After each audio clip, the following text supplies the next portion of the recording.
I am here to say to Dominic Cummings, if you want to make any kind of amends, if you want to try to make amends, you tell the truth. You know what went on. You saw the WhatsApp messages. You contributed to those. You tell Baroness Hallett exactly what was said, and you let the public know just exactly how woeful this government has been at handling this pandemic.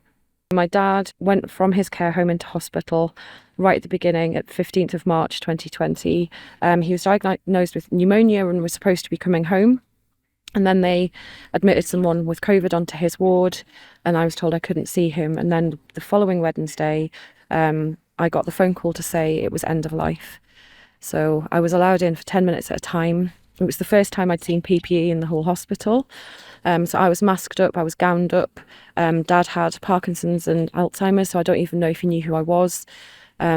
I always say I'm never going to describe what I saw there because I don't want anyone to even have to imagine it if they haven't seen it themselves. It's so harrowing. But what I will say is that the giant that my dad was, metaphorically speaking, that wasn't him. He was so small. He was so gaunt, he was so sunken, and he was terrified. I could see he was. And to know that the lockdown decision had come too late, that they'd abandoned test and trace, and that members of the people in charge telling us what to do were breaking their own lockdown rules. And the result of that is the figure you see behind me. And my dad was one of the very first in this country to lose his life.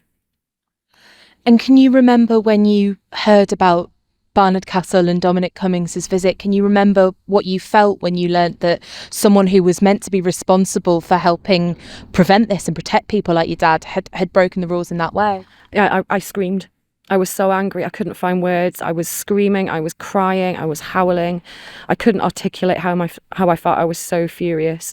How do you deal with something like that when you've been deprived of so much? How do you deal with something so blatantly disrespectful as that, as so cavalier as to throw people's lives away? One rule for them and one for us has never been more stark as it was that day. And then to watch his craven comments in the Rose Garden after that was just insult to injury. So I am here to say to Dominic Cummings, if you want to make any kind of amends, if you want to try to make amends, you tell the truth. You know what went on. You saw the WhatsApp messages. You contributed to those. You tell Baroness Hallett exactly what was said, and you let the public know just exactly how woeful this government has been at handling this pandemic.